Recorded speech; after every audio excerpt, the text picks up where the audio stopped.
Hi, Tim. How are you today? Very good. Thanks for asking. Tim, as we dive into the second season of the Santa Claus, how would you describe the evolution of Scott Calvin's character? I think what's really evident is his comfort being Santa Claus is now not an aside. He's learned how to do that. What he's really struggling with is where to go in his life. Like what's the end game for being Santa Claus? He for some reason got the idea that he's got to retire. So that's just been a mess for quite a while. And how is he transition? And he's realizing the special nature of a family, and that's all of us having a family at the North Pole, as you will discover, is not something that's ever happened before. And he he takes that with a grain of salt, and now it becomes very evident that his children, as we all view our children, as being very special, and how he's going to deal with that. Yeah, it's not easy raising kids in the North Pole, as I could see through the show. Without giving any spoilers, can you share a bit about the challenges or adventures that Santa faces in the North Pole during the second season? And how does Scott navigate through these situations?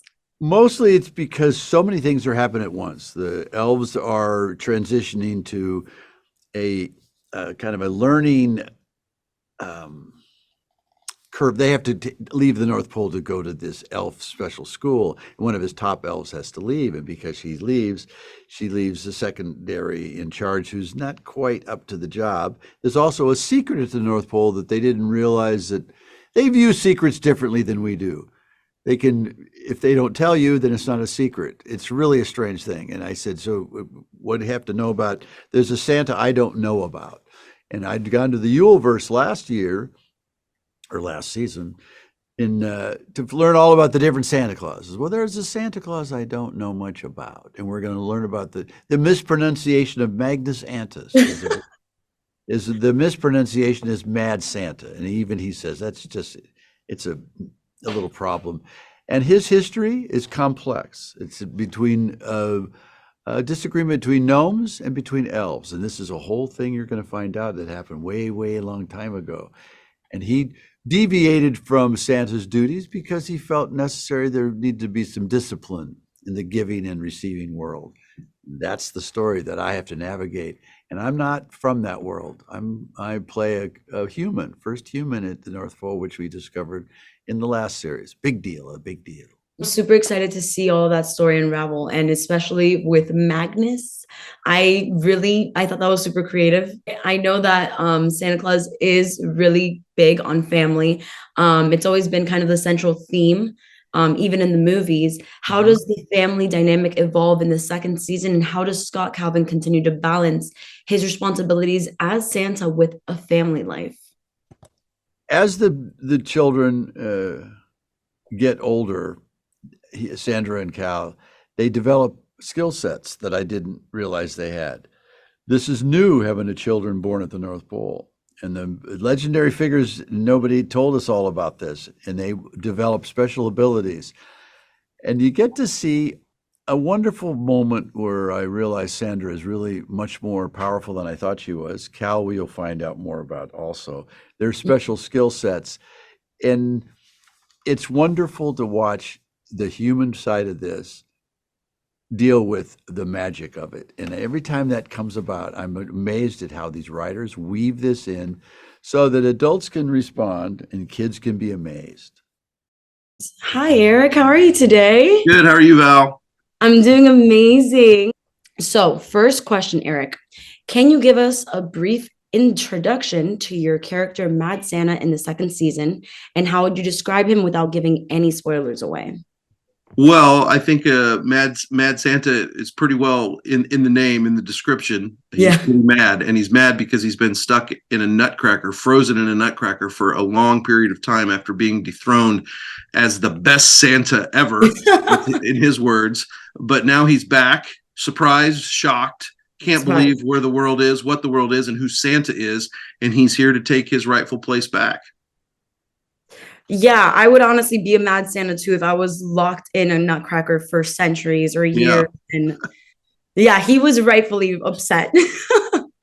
In the second season, we could see the Calvin family navigating through challenges in the North Pole. How would you describe the dynamics between your character, Mad Santa, and Scott Calvin in this season? Well, I'm coming for him. And what's so great about the show, the series this year, is it's a constant build of this clash that you never know when it's going to happen, how it's going to happen. So it's this, I get to play this looming threat to the Calvin family, which I just think, people are just really going to respond to, because we love Scott and the family so much. And I hate, as Eric Stonestreet, being the guy who's coming to wreck that party, right? Because I'm a fan of them as well. So I had to check myself at the door, and remember that I'm a bad guy here. I would say that, the audiences will just love the looming threat that my character gets to provide this season to wreck a lovable, beloved family. Yeah, we definitely see a threat in the works coming up, and hopefully you don't make your way up too fast to the North Pole. You never know when I'm going to get to the North Pole. As the new addition to the Santa Clauses cast, what was your experience like joining the ensemble for the second season? Any memorable moments offset yet? Oh, awesome. I mean, just to say you're going to work to the North Pole every day, as an adult who has now 52 years of a lot of jaded life experience, right? To be able to go to this whimsical place and be a kid again was so fun. Tim, I'm a big fan of Tim and Elizabeth, all of them. We watched the show as a family last year. And for me to be able to go from watching the show to being on the show was quite a treat. Just, it reminded me of when I was first in LA as an actor and I got to be on the show ER, and I was walking around the set going, oh my gosh, this is where this happens. And oh my gosh, this is where. So me walking onto the set when we shot the Santa Clauses and literally seeing, the stables for the reindeer or the North Pole, Santa's office or his fireplace. It was just like being a young kid again, but also like a young actor and rediscovering how fun it is to be on a Hollywood set. Yeah, and also just kind of like rediscovering your passions and kind of just seeing that thin veil of a viewer and now an actor on that set. Yeah, so that's 100%. amazing. Yeah. And then last question, while avoiding spoilers, yes, give us a teaser or hint about a particular moment in the theme in the second season that you believe fans will find especially exciting or heartwarming?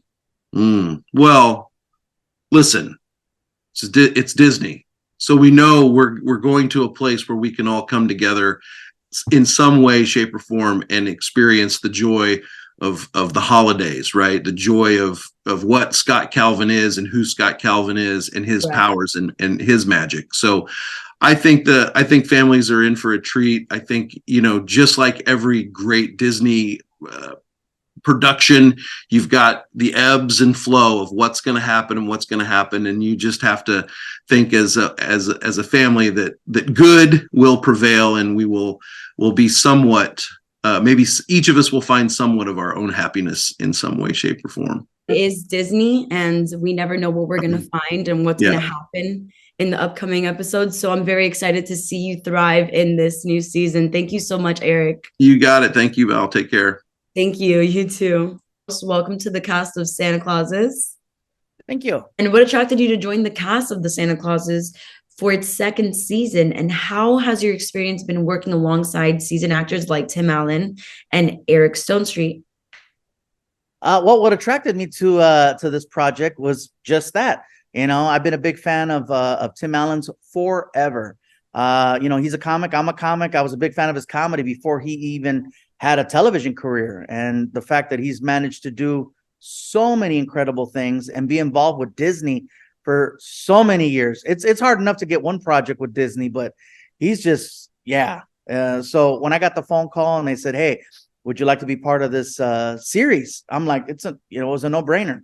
They wrote the part for me, and to be able to work with Tim and with Eric, it was awesome. Because in between breaks, Tim and I would talk about comedy and cars and our careers, and with Eric, we'd talk about acting and wrestling. So it was always a great conversation because they're both super easy to talk to, and it was a great hang. It was fun. This did not feel like work. The only time it felt like work was whenever I'd have to walk in boots. I'm not a good boot guy. And yeah, there was a couple times there's some hills and some boots and some gravel. That was the only hard part. But otherwise, it was just fun. And Just I not love the Christmas. So yeah, to be in that environment, in that world in June, it's freaking hot outside and it's cold and Christmassy inside. So I took in so much Christmas in the month of June. There's yeah. no this Christmas season is gonna have to work super hard to try to compete with what I went through in June. Yeah, that set design looked crazy, and you lived in a Santa village, it looked like. Yeah, so it was like a Santa amusement park, and then the actual North Pole set, which is really cool because it's 360. So it's not just once, you are in the middle of it, so it doesn't matter what direction you look in. You're Wait, all wait till you see my Christmas pics. I'm gonna start posting Christmas pics in about like 2 weeks, and you're gonna like, wow, look at that. That looks professional. Because yeah, I'm expecting your house to look phenomenal for Christmas. Can you tell us about your character's role in the second season and how they contribute to the overall dynamic of the Calvin family at the North Pole? My character, Kris Kringle Moreno. That's right. The name kills me because it's like when you hear Kris Kringle, you think I am Santa. But then you hear Moreno and it's like, oh no, yes, yeah, happy dude.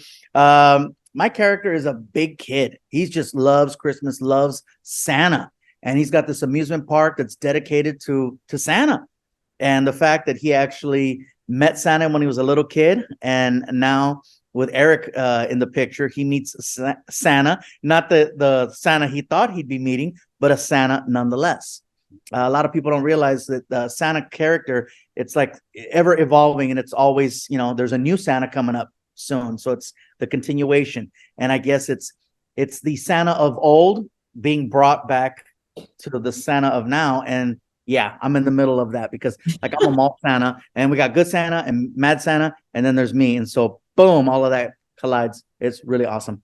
As two new characters in the series, how is it working closely with Eric Stoneman, which we talked about a little bit, how you said that you guys get along well and you guys talk about wrestling. But how would you describe the on-set chemistry between you and the other characters, and how do you guys contribute all together in the tone of the series?